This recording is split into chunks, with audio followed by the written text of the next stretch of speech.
Les grands titres de l'actualité, une présentation de Addict Remorquage et Transport et Mécanique, les spécialistes. Maintenant à Montmagny, c'est Addict, 234-34-61.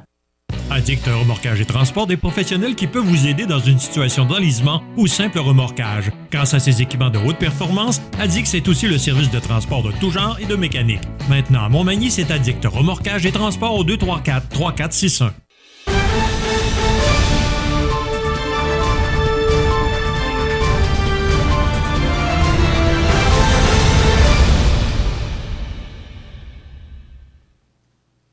Les grands titres de l'actualité de ce mardi. On est le 5 avril aujourd'hui et vous réalisez que José n'est pas avec nous ce matin. En principe, il devrait être là demain, donc il prend soin de sa santé. Alors, José devrait être là demain pour les grands titres de l'actualité. Alors, justement, dans l'actualité, vous venez de voir la conférence de presse qui a été initiée par la députée de Côte-du-Sud, Mme Marie-Ève Proulx. Ça avait lieu hier à 14h30 à la salle Cogeco. Et c'est une conférence de presse, en fin de compte, qui annonçait ou qui était plutôt une mise à jour sur le projet de mise aux normes d'agrandissement de la salle Édouine Bélanger. Donc, je suis resté, et je vous l'ai mentionné tout à l'heure, un peu sur mon appétit, dans le sens que ce projet-là est quand même déposé depuis un certain temps.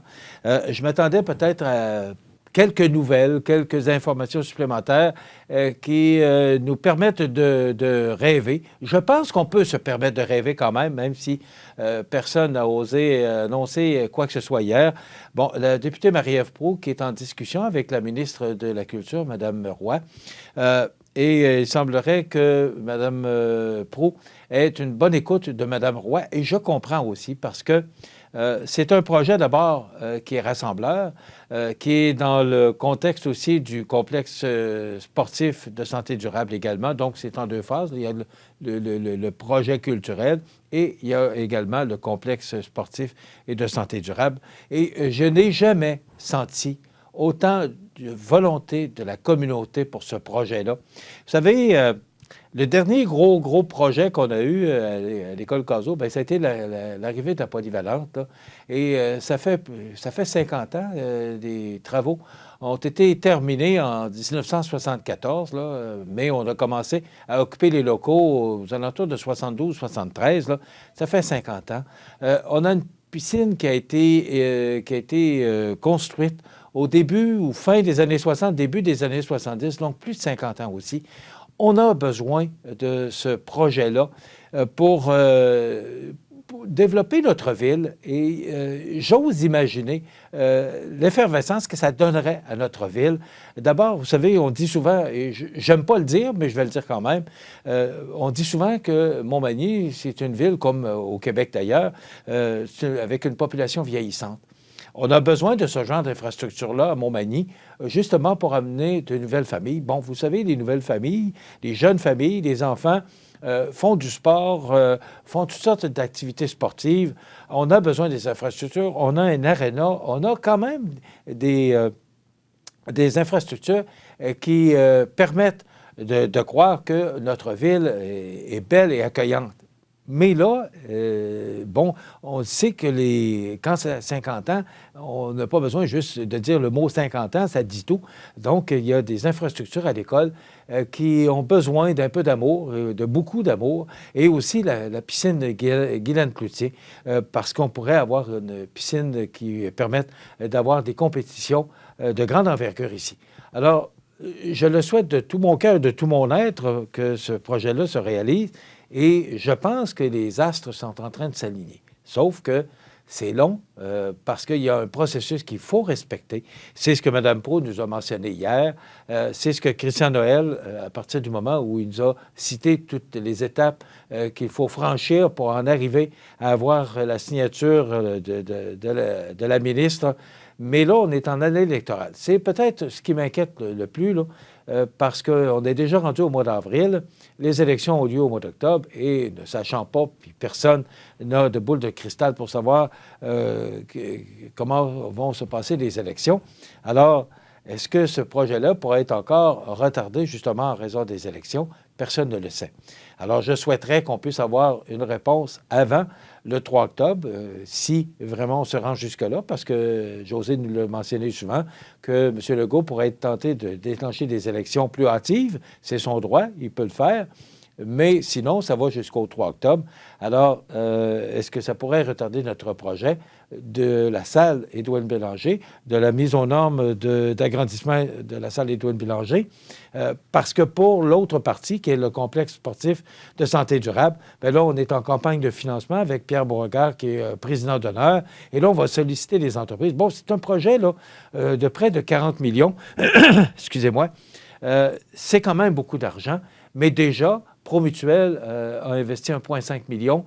Desjardins a mis 1 million dans ce projet-là, ce qui démontre le sérieux de ce projet-là. Et il faut qu'il se fasse, il faut qu'il se réalise, parce que ça va donner un nouveau souffle à la ville de Montmagny. Et attendez de voir son développement, justement, autour de ce beau projet-là, que moi, je supporte à fond de train. Et CMA-TV sera toujours là. D'ailleurs, on a présenté hier la conférence de presse en direct sur la page Facebook de CMA-TV. On l'a représenté ce matin. Et c'est pour vous montrer à quel point on tient à ce projet-là. Alors, il y a une volonté vraiment, on le sent, que la communauté est derrière ce projet-là. Alors, il faut qu'il se réalise. Mais hier, je m'attendais peut-être juste, je ne m'attendais pas à une nouvelle, puis j'étais certain que ce n'était pas la nouvelle. On vous annonce que la salle Édouard Bélanger va être agrandie, je le savais. Mais je m'attendais peut-être à quelques avancées, peut-être à quelques petites nouvelles positives qui nous permettent encore plus de rêver. Mais je pense que ce rêve-là deviendra réalité avec Marie-Ève Proulx, mais aussi avec Jean-Marc Jean, ce directeur général du Centre de services scolaires qui est extrêmement dynamique. Et je le salue d'ailleurs parce qu'il a une volonté lui aussi de faire avancer des projets. Donc, bravo à M. Jean et aussi Christian Noël qui fait un travail vraiment extraordinaire aux Arts de la Scène. Bon, on en parle à toutes les semaines là, dans le cadre de la chronique culturelle, mais les Arts de la Scène sont un diffuseur très respecté au Québec, d'abord au niveau gouvernemental, mais aussi parmi toute la colonie artistique. Donc, on peut être fier du travail qui se fait aux Arts de la Scène. Alors, je pense qu'on mérite cette salle, cette belle salle de spectacle qui contiendra presque plus de 200 personnes. Là. Et vous avez vu les plans parce qu'on vous les a montrés à l'écran à l'occasion. Donc, il faut espérer, il faut se croiser les doigts, il faut aider ces gens-là qui travaillent fort à développer ce beau projet qui va également aider à développer notre belle ville de Montmagny.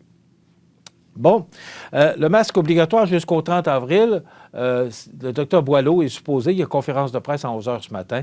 On sait qu'à chaque lundi soir, le gouvernement et la santé publique se réunissent pour faire le point là, sur la situation. On sait qu'on est dans une 6e vague. On sait que les hospitalisations hier ont augmenté de 47. On est rendu maintenant à 1407 hospitalisations. Et ce qu'on mentionnait, c'est que lorsqu'on a décidé de reconfiner le 30 décembre, on avait à peu près le même nombre d'hospitalisations. Mais M. Legault a annoncé hier qu'il n'y aurait pas d'autres mesures sanitaires que le port du masque qui pourrait être reporté jusqu'à la fin avril. Ça fait 2 ans qu'on le porte. Ça va faire 2 ans le 18 juillet. On peut encore le porter quelques jours, mais je ne vous cache pas que je commence à avoir hâte qu'on puisse enlever ce couvre-visage. Mais je pense qu'on doit encore faire tous un effort, justement en raison de cette 6e vague qui nous atteint actuellement. Hier, je suis resté surpris et pas surpris quand Catherine Dorion a mentionné, et je cite, « l'Assemblée nationale passée date ». La députée Catherine Dorion qui continuera la lutte pour Québec solidaire dans la rue. Son constat, après 4 années à l'Assemblée nationale, les institutions démocratiques sont passées date. Peut-être qu'on aurait peut-être besoin d'une certaine réforme, de là à dire que c'est passé date. Mais on connaît Mme Dorion, qui a eu beaucoup d'expositions hier. J'ai été surpris, on l'a vu sur tous les réseaux nationaux, dans les entrevues. Elle a été là 4 ans, mais elle a quand même fait sa marque. Donc, Catherine Dorion, qui quittera la politique en octobre pour militer dans la rue. Et je termine là-dessus, des investissements de 10 millions pour Normandin. On a justement ce restaurant ici à Montmagny. Vous savez que ce restaurant, cette chaîne de restaurants, a été fondée par la famille Brie de Cap-Saint-Ignace. Donc, la pandémie n'arrête pas les projets d'expansion pour la chaîne de Normandin, qui annonce un plan d'investissement de plus de 10 millions de dollars en 2022, prévoyant la rénovation de restaurants existants et l'ouverture de nouvelles adresses. Donc, c'est de signes positifs. C'est une belle entreprise, un beau fleuron québécois dont on est très fiers, d'autant plus que ce sont des gens de notre région qui ont fondé cette chaîne de restaurants, donc les restaurants normandins qui investiront 10 millions de dollars au cours des prochains mois. Voilà, ben c'est à peu près tout. Ça résume pas mal de ce qu'on a à vous présenter dans le cadre des grands titres de l'actualité de ce jour. Demain, il y aura la chronique culturelle en compagnie de Jonathan Renière et on recevra Mme Nancy Dubé, qui est directrice générale, et M. Gabriel Hudon, qui est président de la Chambre de commerce de Kamouraska-Lillet, qui ont un très beau bilan à nous présenter. Donc, ils seront nos invités demain. Entre-temps, on annonce encore une belle journée. Profitez-en. Allez prendre l'air. À demain.